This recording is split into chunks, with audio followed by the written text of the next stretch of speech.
Eu sei também, quer dizer, eu acho que sei, a fibromialgia também é, né? A fibromialgia é uma doença, aí não é uma doença autoimune. Então eu não sei. É, Alguém me falou. não. Não é uma doença autoimune. A fibromialgia é uma doença que a gente fala que é como que eu posso, da interpretação da dor. A gente fala que é o que está errado, né? Eu gosto de dizer que os pacientes com fibromialgia eles são mais sensíveis ao mundo. Eles têm uma sensibilidade maior. Então, uma forma de comparar é um amplificador. Se você tiver com a guitarra ligado no amplificador e o amplificador estiver desligado, eu posso fazer o estímulo que for que você não vai ouvir nada. O paciente com fibromialgia, o volume está no máximo. Né? Você faz um estímulo leve, o som... A dor é aguda. Então, assim, o cérebro ele acaba amplificando a dor. Né? Então, na verdade, a gente tem nervos que mandam para a coluna, que vai para o cérebro, a gente interpreta na área da dor e depois devolve e a gente sente a dor, mas isso é milésimos de segundos. Sim. Só que o paciente com fibromialgia, se a gente fizer um estímulo doloroso de 0 a 10, 2, devolve 7, 8, 10, 20, né? Então, só que o que acontece? Às vezes o paciente pode ter uma tendinite, ele pode ter uma hérnia, ele pode ter uma artrose, só que isso acaba sendo amplificado. Então, às vezes, ele tem uma hérnia, só que uma vez uma dor leve, tem uma dor intensa.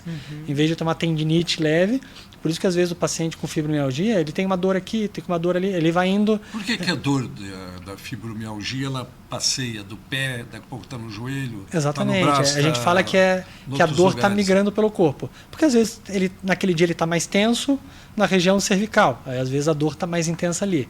Às vezes sentou de um jeito errado, aí às vezes a dor está mais no joelho. E, às vezes, se você for palpando, provavelmente está doendo tudo. Assim, está mais sensível tudo, não que está doendo. Mas como se a gente perceber, a gente às vezes pode estar com uma dorzinha aqui, mas às vezes a gente leva a vida... Passa batido. Mas o paciente com fibromialgia, ele está sentindo aquilo ali de uma forma... Né, já tive pacientes que não conseguiam tomar banho, porque a água do banho parecia que estava caindo navalhas, né? Então, você tem graus também, tem pacientes com quadro de fibromialgia leve, tem pacientes com quadro de fibromialgia muito grave.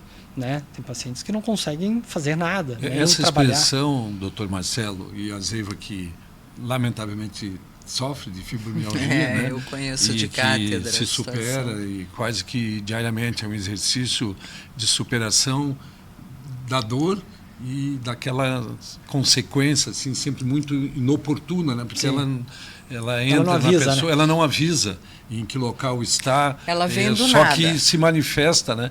E hoje, em função de uma divulgação maior, eu vejo muitas pessoas já conhecendo um pouquinho mais que existe a fibromialgia em função de um parente, de um vizinho, de um colega de trabalho, ou mesmo por notícia da mídia. E eu queria só, Zeiva, que o Dr. Marcelo nos ajudasse a esclarecer essas pessoas que ouvem falar de fibromialgia como sendo uma doença silenciosa. Por que a fibromialgia é silenciosa? É que, assim, primeiro que uma fibromialgia, se você pegar na história da medicina, é um diagnóstico mais recente. Então, é uma coisa nova, né? Hoje se fala muito mais, e antigamente se dava, isso é frescura, né? Isso é coisa de mulher. Vamos lá na casa da Maria das Dores, porque cada dia ela tem uma dor. Exatamente. Então, assim, você não dava um nome à doença. Né? Você falava, isso é do trabalho, ou sempre vai botando desculpa em alguma coisa, né? Porque ontem eu lavei a calçada, que ontem eu forcei, ontem eu fiquei muito tempo trabalhando no computador. Então você sempre vai dando alguma desculpa. E é muito engraçado porque às vezes o paciente com fibromialgia, ele está com dor no ombro, ele vai no ortopedista de ombro. Ele está com dor no joelho, ele vai no ortopedista de joelho. E aí às vezes, como vai indo por partes, ninguém chega e faz esse... não, se alguém perguntar assim, mas você tem dor mais em algum lugar? Não, tenho no ombro, tenho... Aí a pessoa, tem que pensar em fibromialgia, né? Por isso, e a doença acaba sendo silenciosa porque você não vê. E não tem um exame que olha diga, a pessoa tem fibromialgia, Exato. não é um exame. Você não fica com deformidade, né? Mas você pode ter uma limitação muito grande. Então, você tem um certo grau de preconceito, né? Aquele paciente com fibromialgia no trabalho, eu tenho um paciente que fala assim, ó, não fala nada, não me dá laudo de fibromialgia, porque eu prefiro que nem saibam. Porque daí já vão começar a falar, né? Então, às vezes, tem pessoas que aguentam, tem gente que não aguenta. E hoje mesmo, atendi uma paciente que é com fibromialgia, ela não consegue trabalhar e a empresa tenta fazer com que ela peça demissão e ela não consegue. Ela queria uma realocação no trabalho para conseguir. Só que fala assim, tá, mas onde que está o teu problema? Entendeu? Aonde que está a tua limitação? Qual que é o exame? Onde está o laudo? Cadê o laudo? Aí você fica tentando achar algum problema para tentar ver se você consegue afastar. Né? E só... Um problema que possa pôr no papel, né? Exatamente. É só você pegar, assim, sabe aquele dia que você teve uma gripe com dor muscular muito forte? Agora você imagina você sentir isso todos os dias. Né? Como isso pode te trazer limitações. Só que infelizmente as pessoas não têm empatia, né? Ninguém se coloca no lugar do outro. O empregador pensa no retorno dele. Sim. Né? E aí acaba essa briga, né? E preconceito, né? Preconceito às vezes dentro de casa, né?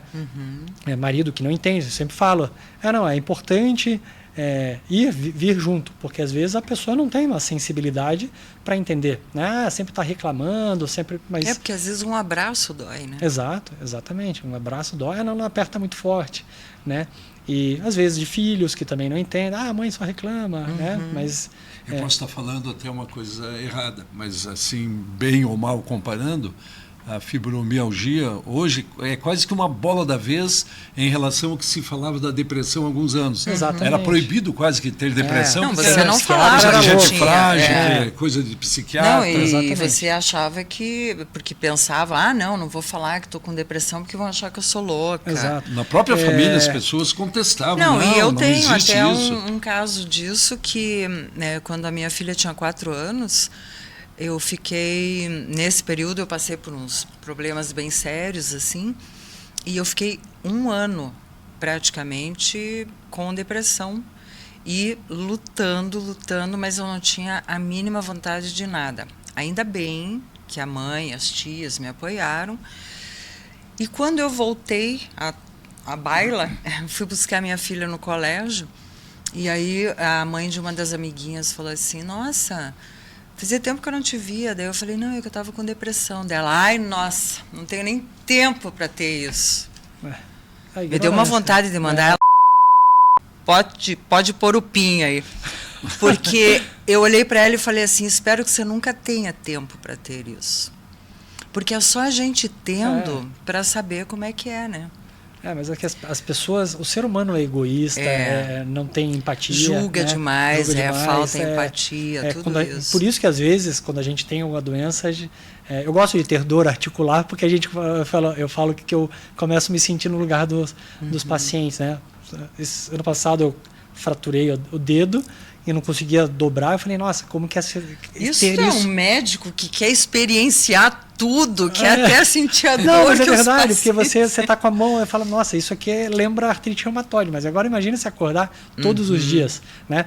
A fibromialgia eu gosto de dizer que é enxaqueca, é enxaqueca do corpo. Né? Qual que é o exame que dá o diagnóstico de enxaqueca? Não tem. Você pode fazer tomografia, ressonância. E é um diagnóstico de consultório mesmo, exato, né? Não tem um exame de sangue, como o Paulo estava comentando. Como na enxaqueca você vai ter fatores genéticos, fatores ambientais, fatores alimentares, a fibromialgia é a mesma coisa. Só que a diferença... por exemplo, eu tenho história de enxaqueca desde os meus 8 anos de idade. Então, assim, com o tempo, com envelhecer, você vai entendendo o que limita mais, o que vai te desencadear, né? Mas isso foi com passar... E na infância... Apanhou muito da dor. Não, me chamavam de... tinha uma moça que trabalhava lá em casa que sempre estava reclamando de dor. Provavelmente ela tinha fibromialgia, quando eu morava em Petrópolis, no Rio. E aí eu me queixava muito de dor de cabeça. E o nome dela era Ifigênia, né? Dona Ifigênia, me chamavam de Dona Ifigênia porque eu tava... Então eu já sofria bullying, né, de dor. Né? Então, e ela era Maria das Dores, Maria, provavelmente tinha provavelmente é fibromialgia. A gente, só que naquela época não... A gente não fica muito atrás, doutor Marcelo. Na minha família tem uma tia, muito querida, por sinal, que de tanto ela reclamar de dores na coluna, na cabeça, no pescoço, no braço, no pé, que os bebezinhos da família imitavam a tia, diziam, ai, está doendo a minha coluna hoje. Criança de 3, 4 anos de idade. Né? E aí, às vezes, acaba sendo, né, aquele motivo de chacota, ou assim, aquela lá só reclama. Né? A gente tem que tomar cuidado. Porque a gente, claro, às vezes a gente pode estar cometendo o erro também de julgar.